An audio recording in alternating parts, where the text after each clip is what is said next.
Third worst proposal and best proposal ಇಬ್ಬರಿಗೂ life.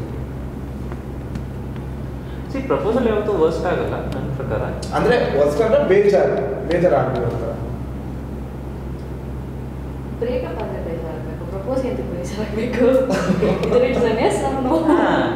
ನಮ್ಮ ಕೈಲಿ ಗೊತ್ತಿಲ್ಲ ಎರಡು. ಅಂದ್ರೆ ಯಾವ ಥರ ಅಂದ್ರೆ ಈಗ ಯಾರೋ ಕೈ ಕುಯ್ಕೊಂಡು ಪ್ರಪೋಸ್ ಮಾಡೋದು ತುಂಬಾ ಬೇಜಾರು. ಈಗ ಆ ಥರ ಆಗಿದೆ ಒಂದೆರಡು ಸುಮಾರು. ಅಂದರೆ ಟಾರ್ಚರ್ ಮಾಡೋದು ಆ ಥರ ಕೆಲವೊಂದು ಆಗಿದೆ. ಬಟ್ ಬೇಜಾರಂತ ಅಲ್ಲ, I don't think why I take decisions like that. ಅದೊಂದು ಸ್ವಲ್ಪ ಲೈಕ್ ಆ ಥರ ಮಾಡಬಾರ್ದು ಅಂತ ಬೇಜಾರಾಗುತ್ತೆ. ನನಗೆ ಕಾಲೇಜಲ್ಲಿ ನನ್ನ ಪೋರ್ಟ್ರೇಟ್ ಡ್ರಾ ಮಾಡಿ ಅದೊಂದು ಒಂದು ಪ್ಯಾರಾಗ್ರಾಫ್ ನನ್ನ ಬಗ್ಗೆ ಬಂತು. ಅದು ಮಧ್ಯ ಫ್ಲವರ್ ಇಟ್ಟು ನನ್ನ ಬರ್ಡೇ ದಿನ ಯಾವುದೋ ಒಂದು ಹುಡುಗ ಒಂದು ನನ್ನ ಫ್ರೆಂಡ್ ಕೊಟ್ಟು ಅವಳು ನನ್ನ ಫ್ರೆಂಡ್ ಕೊಟ್ಟು ಅವಳು ನನಗೆ ಕೊಟ್ಟಿದ್ದ. ನನಗೆ ಡೈರೆಕ್ಟ್ ಅಪ್ರೋಚ್ ಮಾಡೋಕ್ಕೂ ನೋಡಿದ್ದೆ ಬೇರೆ ಇರಲಿಲ್ಲ.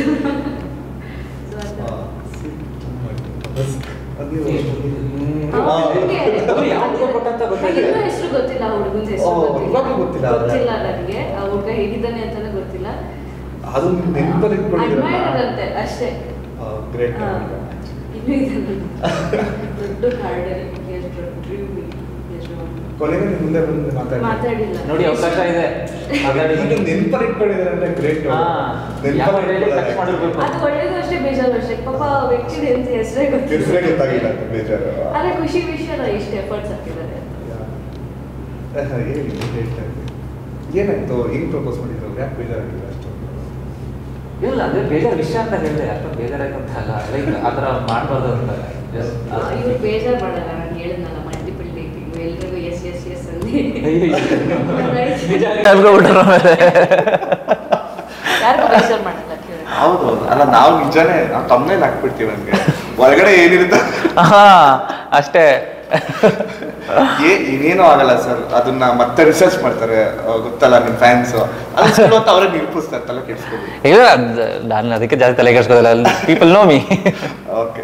And veg or non veg ಯಾವುದು ನಿಮ್ಗೆ ಜಾಸ್ತಿ ಇಷ್ಟ? ಅಂಡ್ ಅದ್ರ ಬಗ್ಗೆ ನೆನಪಿದೆ ಏನಾದ್ರು ನಿಮ್ಮ ಒಂದು ಸಿನಿಮಾ ಶೂಟಿಂಗ್ ಟೈಮಲ್ಲಿ ಏನಾದ್ರು ಒಟ್ಟಿಗೆ ತಿಂದಿದ್ದು, ಕಾಲ ಕಳೆದಿದ್ದು ಆ ಥರ? ಸಿನಿಮಾ ಟೈಮಲ್ಲಿ ಫುಲ್ ವೆಜ್ ತಿಂತಿದ್ದು. ನಾವು ಶೂಟಿಂಗ್ ಮಾಡ್ತಿದ್ದು ದೇವಸ್ಥಾನದಲ್ಲಿ. ಆ್ಯಂಡ್ ಲೈಕ್ ಆ ಒಂದು ಸಿನಿಮಾ ಟೈಮಲ್ಲಿ ಒಂದಷ್ಟು ರಿಚುವಲ್ಸ್ನ ಪರ್ಫಾರ್ಮ್ ಮಾಡಬೇಕಿತ್ತು. ಓ, ನೀವು ವೆಜ್? ಪ್ರಾಬ್ಲಮ್ ಇಲ್ಲ. ನೀವು ನಾನ್ ವೆಜ್ ಆದರೂ ವೆಜ್ಜು ದೇವರಿಗೋಸ್ಕರ ಕಂಪ್ಲೀಟ್ ಎಷ್ಟು ತಿಂಗಳು? ಸೊ ಅದರಲ್ಲಿ ಪರ್ಟಿಕ್ಯುಲರ್ಲಿ ಒಂದು ಸೀಕ್ವೆನ್ಸ್ ಸ್ಟಾರ್ಟ್ ಮಾಡಿದ್ವಿ ನಾವು. ಆ್ಯಂಡ್ ಅದರಲ್ಲಿ ಲೈಕ್ ನಾನು ಸ್ಲಿಪ್ಪರ್ ಹಾಕ್ತಿರ್ಲಿಲ್ಲ and complete veg. Even like after the shoot for 20 days, like when we are doing that sequence ಆ ಟೈಮಲ್ಲಿ. ಅಂದರೆ ಹೊರಗಡೆ ಓಡಾಡೋದು ಇಲ್ಲ. ಸೊ ಬಿಕಾಸ್ ಅದೊಂದು ಒಂದು ರಿಚುವಲ್ನ ಶೂಟ್ ಮಾಡ್ತಿದ್ವಿ. ಅದನ್ನು ತುಂಬ ಗೌರವ ಕೊಡ್ತಾರೆ ಹಳ್ಳಿ ಕಡೆ ಎಲ್ಲ. And it's very divine. So ಆ ಒಂದು ಫೇಸಲ್ಲಿ ನಾನು ಸ್ಲಿಪ್ಪರ್ ಆಗ್ತಿರ್ಲಿಲ್ಲ. ಹಾಂ, ಕಾಂತಾರ ಸಿನಿಮಾದಲ್ಲಿ ರಿಸೆಪ್ಷನ್ ಮಾಡಿದ್ರು ಅಂತ ನನ್ನ ನೆನಪಾಯ್ತು. ಒಂದು ತಿಂಗಳು ಹೌದು, ಚಪ್ಪಲಿನೂ ಹಾಕೊಂತ ಇಲ್ಲ. ಸೊ ಬಿಕಾಸ್ ಅದು ಹೇಳ್ತಾರಲ್ಲ, ಅದು ಕೆಲವೊಂದು ಪರ್ಫಾರ್ಮ್ ಮಾಡ್ಬೇಕಾದ್ರೆ ಯು ಹ್ಯಾವ್ ಟು ಬಿ ಮನ್ಸಂದಾನೆ ನೀಟಾಗಿರ್ಬೇಕು ಅಂತ. ಹಾಗಾಗಿ ಅಂದರೆ ಆ ಪ್ರೊಸೆಸ್ ಹೆಂಗಿತ್ತು ಸರ್? ಅದೆಲ್ಲ ತುಂಬ ಕಷ್ಟ ಅಂತ ಅನಿಸ್ತಾ? ಹೇಗೆ?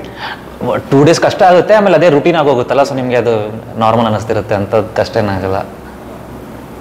ಕಂಪ್ಲೀಟ್ಲಿ ಅಂದರೆ ಡಿವೋಷನ್ ಟಚ್ ಸಹ ಸಿನಿಮಾದಲ್ಲಿ ಇದೆ ಅಂತ ಆಯಿತು. ನಾನು ಹೇಳಿಲ್ವ? ಶಿವ ಇದೆ, ಹೌದು, ಅವಾಗಲೇ ಟಾಪ್ ಅಲ್ಲಿ. ಅಂದರೆ ಈಗ ಕಂಪ್ಲೀಟ್ ಓವರ್ ಆಲ್ ಸಿನಿಮಾ ಅಂತ ತಗೊಂಡ್ರೆ ಯಾವ ಥರ ಜಾನರ್ ಅಂತ ಹೇಳ್ತೀರಾ ಇದನ್ನ? Family entertainer and family entertainer action cinema. Family entertainer action cinema. Romance ಇಲ್ವಾ? ಲವ್ ಸ್ಟೋರಿನೂ ಇದೆ ತಾನೇ ಅದರಲ್ಲಿ? ಹಾಂ, ಅದೆಲ್ಲ ಫ್ಯಾಮಿಲಿ ಎಂಟರ್ಟೈನರ್ ಬಂದ್ಬಿಡುತ್ತೆ. ಡ್ರಾಮಾ ಅಂದರೆ ಅದೇ drama and action family entertainment romance cinema. Okay ಅಲ್ವಾ? Correct, super. ಇದನ್ನ ಥಂಬ್ನೇಲ್ ಹಾಕಿ. ಇದು ಓಕೆ. ಆ್ಯಂಡ್ ರೀಸೆಂಟಾಗಿ ಯಾವ ಸಿನಿಮಾ ನೋಡಿದ್ರಿ? ತುಂಬ ಯಾವ್ದು ಇಷ್ಟ ಆಯಿತು?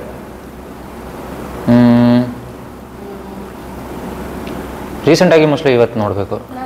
ಕೇರಳ ಸ್ಟೋರಿ ನೋಡಿದೆ. ಓಹ್, ಬ್ಲಿಂಕ್, KTM ಸೂಪರ್.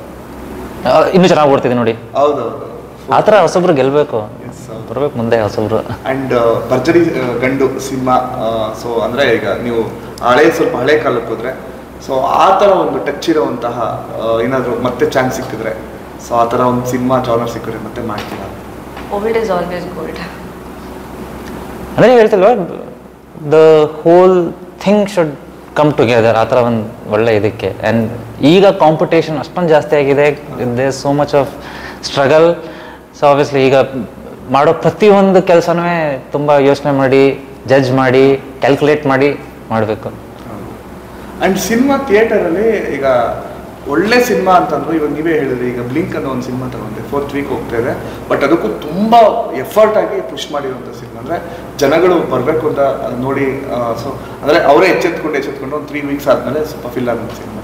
ಸೊ ಆ ಥರ ಒಂದು ಸಿಚುವೇಶನ್ ಇರುವಾಗ, ಸೊ ನಿಮ್ಮ ಮೈಂಡ್ ಸೆಟ್ ಹೇಗಿದೆ ಈ ಇಂಡಸ್ಟ್ರಿಗೆ ಹೊಸಬ್ರು ಸಿನಿಮಾ ಅಂತ ಬಂದಾಗ? ಈಗ ನೀವು ಹೊಸಬ್ರಲ್ಲ, ಆಲ್ರೆಡಿ ಎಸ್ಟಾಬ್ಲಿಷ್ ಅಂತ ಹೇಳ್ಬೋದು. ಇದು ಸಿನಿಮಾ ಲೆಕ್ಕ ಹಾಕೊಂಡ್ರೆ ಕಂಪ್ಲೀಟ್ಲಿ ಸಿನಿಮಾ ಲೆಕ್ಕ ಅಂತ ಈಗ ಡೈರೆಕ್ಟರು ಅದು ಇದು ಅಂತ ತಗೊಂಡ್ರೆ ಹೇಗಿರುತ್ತೆ ಮೈಂಡ್ ಸೆಟ್ಟು ಜನಗಳದು? ನೀವು ಅದನ್ನ ಹೆಂಗೆ ಎಕ್ಸೆಪ್ಟ್ ಮಾಡ್ತೀರಾ ಅಂತ? ನನಗೆ ಅಷ್ಟು ಕಷ್ಟ ಮತ್ತು ಸ್ಟ್ರೇಂಜ್ ಅನ್ನಿಸ್ತಾ ಇಲ್ಲ, ಬಿಕಾಸ್ ನನಗೆ ಇಂಡಸ್ಟ್ರಿನೇ ಕಂಪ್ಲೀಟ್ಲಿ ಹೊಸದು. ಸೊ ಈವನ್ ಟೆಲಿವಿಷನ್ ಕೂಡ ನಾನು ಫ್ರಮ್ ಔಟ್ಸೈಡರ್ನೇ ಬಂದಿದ್ದಲ್ವ, ಸೊ ನನಗೆ ಅಂಥ ಡಿಫ್ರೆನ್ಸ್ ಏನಿಲ್ಲ. ನನ್ನ ಮೈಂಡ್ ಸೆಟ್ಟು ಮತ್ತೆ ಆ ಝೀರೋ ಪೊಸಿಷನಲ್ಲೇ ಇದೆ. ಟೆಲಿವಿಷನ್ ಹೇಗೆ ಬಂದು ಇಲ್ಲೂ ಹಾಗೆ ಬರಬೇಕು ಅಂತ ಒಂದು ಪಾತ್ ಇದೆ, ಒಂದು ಗೋಲ್ ಇದೆ. ಸ್ಟೆಪ್ ಬೈ ಸ್ಟೆಪ್ ಆಗುತ್ತೆ, ನನ್ನ ಕೆಲಸ ನಾನು ನೀಟಾಗಿ ಮಾಡಿದ್ರೂ ಆಗುತ್ತೆ. ಸೊ ಅದೆರಡು ಕರೆಕ್ಟಾಗಿ ಮಾಡ್ತಿದ್ದೀನಿ ಅಷ್ಟೇ. ತುಂಬ ಏನೋ ರಿಸಲ್ಟ್ ಬಗ್ಗೆ ಅಷ್ಟೊಂದು ತಲೆ ಕೆಡಿಸ್ಕೊತಾ ಇಲ್ಲ. ರೈಟ್ ನಾವು ಐ ಆಮ್ ಜಸ್ಟ್ ಅಬೌಟ್ ನಾನು ಕಷ್ಟಪಡಬೇಕು, ಅದು ಹೇಗಾದ್ರೂ ಇರಲಿ, ಜನ they should appreciate me, my work. ನನಗೆ ಅದೇ ಮೇನ್ ಗೋಲ್ ಇರೋದು.